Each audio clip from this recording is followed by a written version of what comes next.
Hello and welcome back to the Low Budget Review Show. I'm your host, Eric Smith.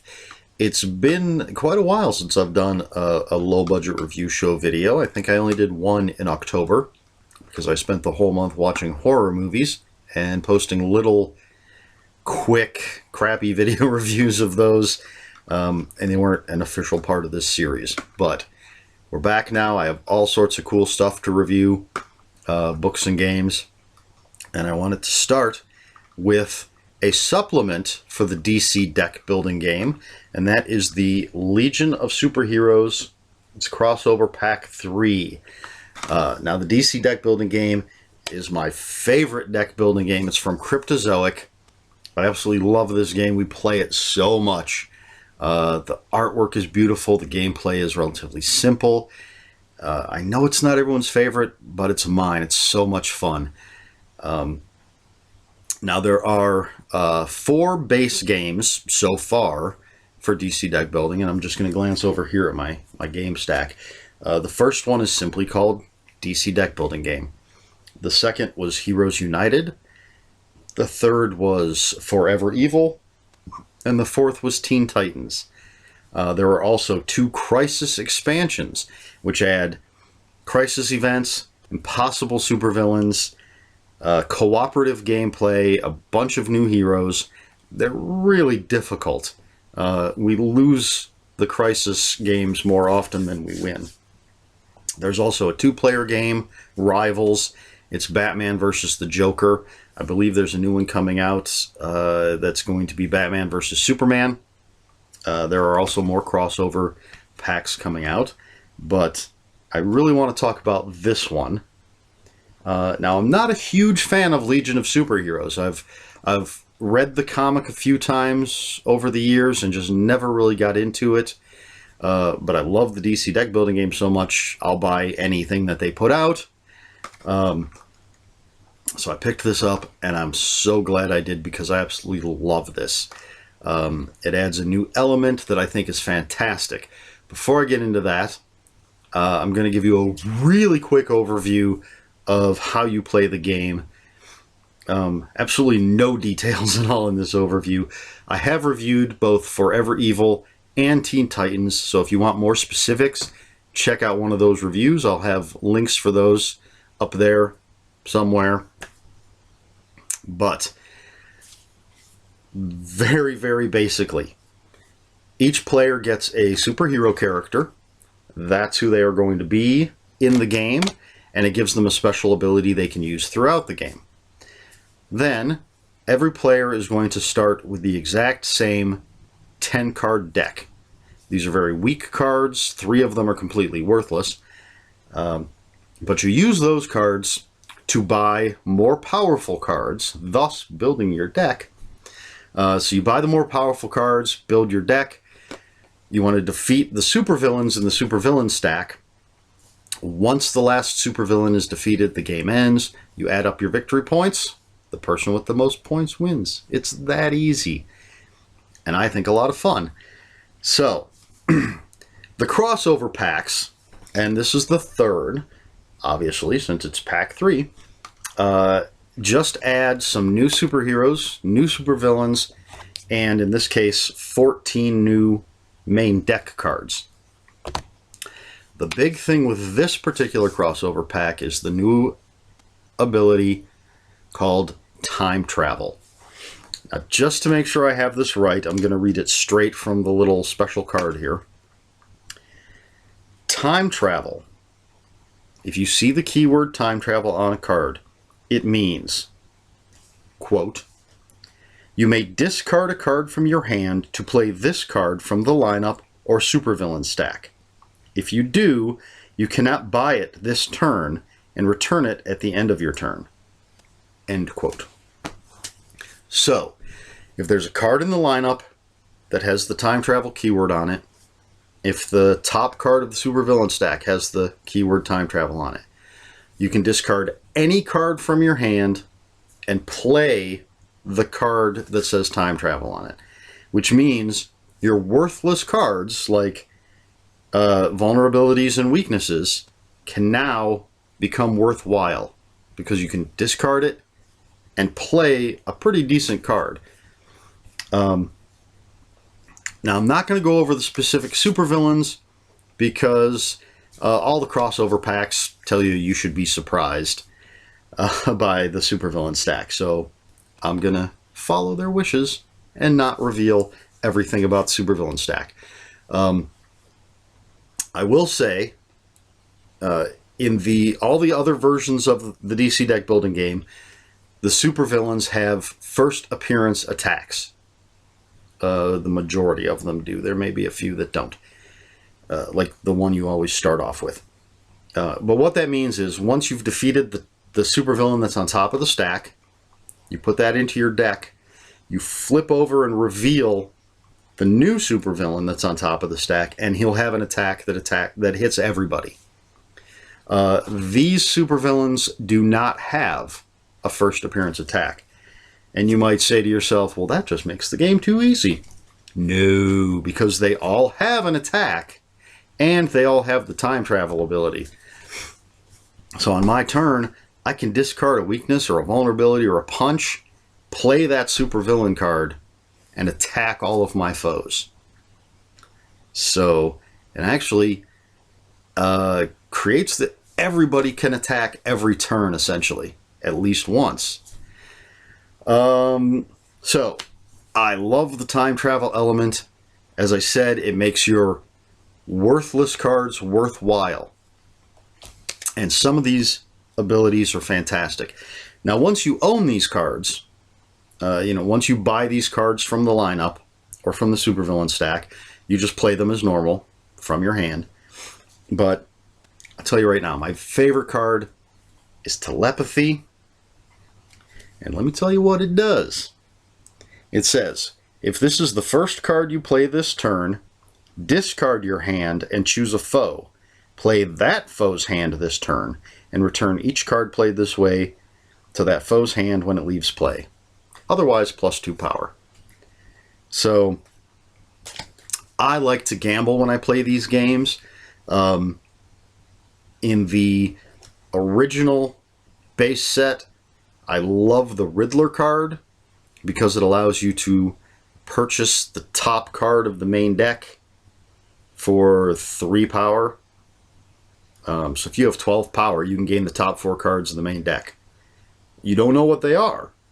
And anytime I play the Riddler, well, 99% of the time, I just use that. I like to gamble and see what I'm going to get. You might get something that costs less than 3, but you might get something that costs 7. So, I'm just saying, love to gamble. This card is a gamble. You might have a crappy hand. You play this card first, discard your hand, pick a foe. You're going to play whatever they have. They might have a worse hand than you did, but they might have an excellent hand. I love to find out. Excuse me. Pardon me. Anyway, that's my absolute favorite card in this game because you just get to, you never know what you're going to get if you use it for that special ability. I mean, you can play it and get 2 power. That's fine. Sometimes you might have a really great hand and you don't want to discard it. You still get 2 power from playing this card. But I really like to just take a gamble, discard my hand, play somebody else's, see what happens. But as I said, all of these cards, all of the main deck cards have time travel. Here's another one that I like a lot. It's Electricity. It's very simple. Draw a card for each card with time travel, including this one, that you have played this turn. So you play this. That's going to be one card you draw. If you've used the time travel ability on the supervillain, that's another card you're going to draw. If there are any cards with time travel in the lineup that you've played, that's more cards you're going to draw. If you have more time travel cards in your hand and you've played them, that's more. You could draw a lot of cards just with this card. On the other hand, you might not draw any. Well, you'll always draw one because it says including this card. There's a location. Let's see, where is it? Legion Headquarters. Ongoing, the first time you play a time travel card, including this one, during each of your turns, draw a card. Always nice. So all sorts of interesting abilities on the cards. I like Cosmic King. If this is the first card you play this turn, draw cards until your hand has 5 cards in it. Otherwise, +2 power. Wonderful artwork. I like Dream Girl. I like Dawn Star. Very golden. The picture of Mon-El is pretty good. He's a defense card. So, Starman. I like the artwork on that one. So yeah, the main deck cards are really cool. Now, the supervillains, I'm not going to get into the specifics. You're going to want to play and be surprised. But, aside from the very first supervillain, each supervillain has an attack that you can use if you use the time travel ability. Now, they also have a little something else, most of them. So I'm not going to even tell you which villain this is, but I will tell you what it says on the card. Attack, each foe discards an equipment. If you own this card, +3 power if any foe does not discard a card this way. So if you play it using the time travel ability, the attack goes down. Each foe discards an equipment, and that's it.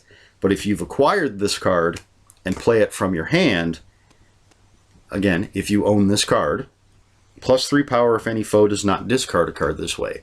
So if any foe doesn't have an equipment to discard, or if any foe uses a defense against the attack, +3 power. And most of the villains in this stack, supervillains, have that type of attack and that type of that +3 power if anybody doesn't do what the attack says. So I like that a lot. As I said, anytime you have a weakness or a vulnerability in your hand, you might as well discard it and attack your foes. Why not? It's kind of a mean way to play, but hey, it's not a cooperative game. So, some of the superhero abilities, I'm just going to go over a couple of them. Some are very similar, but let's say Cosmic Boy. During each of your turns, if the first card you play from your hand is an equipment, give a card with cost 5 or less in the lineup time travel this turn. One of these also says if the first one is a villain, one says if the first one's a hero. So basically, in this case, if I play an equipment as my first card, I can pick any card in the lineup with cost 5 or less and say, hey, that has time travel. Now, I still have to discard a card from my hand to play that card from the lineup. But you can give some pretty decent cards the time travel ability. And then again, weaknesses and vulnerabilities, even a punch, discard them, play a much more powerful card. Let's see. Phantom Girl, very easy, but can be very powerful. +1 power for each time travel card you play during your turn. So, whether you're playing it from your hand, and it just has the time travel card, time travel keywords on it, or if you actually play a time travel card from the lineup or the supervillain stack, +1 power. Really nice. Chameleon Boy. Once during each of your turns, you may discard a card to time travel a card in the lineup with cost equal to or less than the cost of the card discarded this way. Doesn't do you much good if you discard a weakness, vulnerability, or punch, but even a kick costs 3. Discard that kick. Any card in the lineup with cost 3 or less, you can now play. And there are cards that cost 3 or less that are going to be better than a kick. Possibly. So, some really cool abilities. That's not all of them, but some really cool abilities for your superheroes. So, like I said, I absolutely love this. I love the time travel aspect. Just simply for the fact that it makes your worthless cards worthwhile. Once that first supervillain is defeated, there's always going to be at least one card with the time travel ability available because every supervillain after the first one has it. You're not always going to have time travel cards in the lineup.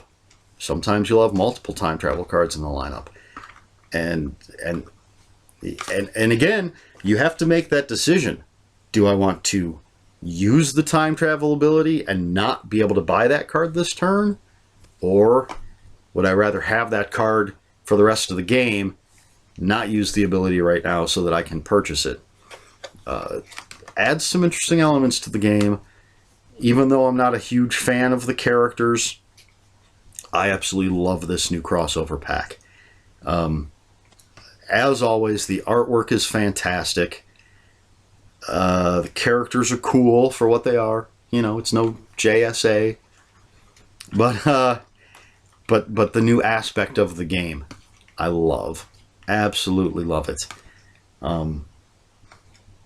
So I guess that's it. Legion of Superheroes Crossover Pack 3 for DC deck building.